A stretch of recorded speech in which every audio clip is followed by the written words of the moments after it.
Okay, today I'm putting in a gear indicator on my Honda.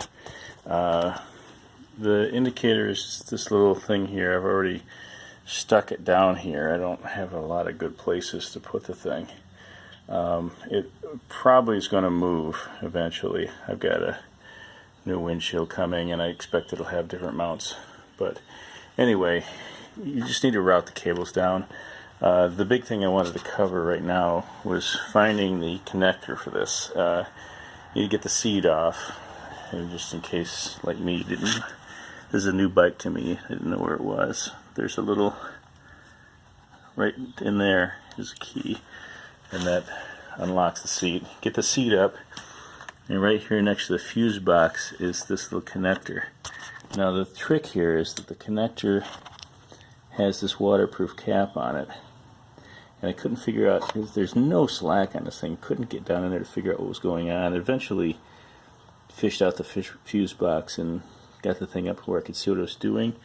And what you need to do is right there, that little place there, you need to hook that with something and pick that up.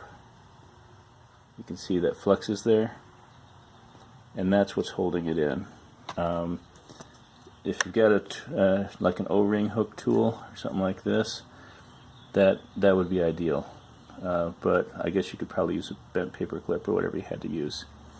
Once that's in place, you just need to route the cables, and this connector is the same exact thing. It's just not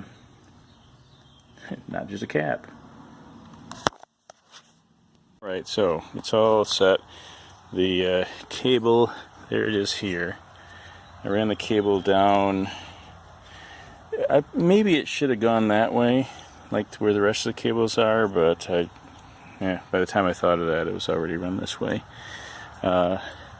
It's tied to it's tied there, and then it follows the rest of the cables pretty much down along and into the battery area.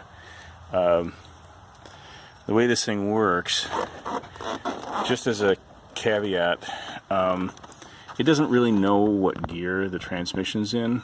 What it does is it monitors the engine RPM and the road speed, and it calculates a ratio between the two and then figures out what gear you're in from that.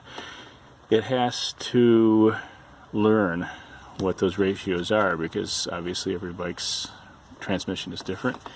So when you first turn it on, it counts down to 1, and then it starts flashing L because it's in learning mode. And then what you have to do is to take it out on the road. Well, they say to put it up on a stand and do this, but I don't have a stand, so I guess I'm going to do it on the road. Put it in each gear. It'll start blinking 1, and you put it in first gear and go until it starts blinking 2. Then you put it in second gear and go until it starts blinking 3, and so on. Once it's done, then it's done learning. But the caveat here is that since it only can do the ratios, it's only going to read out properly when you're in gear and the clutch is out. So it will not tell you what gear you're in when you've got the clutch engaged.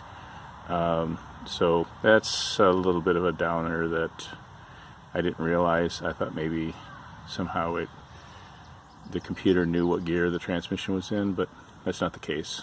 But anyway, sometimes I'm going on the expressway and the merge was complicated and I don't remember whether in 5th or 6th, and it'd be nice just to be able to look down and see before I try to shift up and don't have any gears left.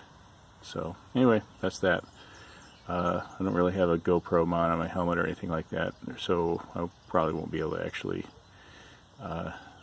show how it works in real life, but I'm sure it works fine.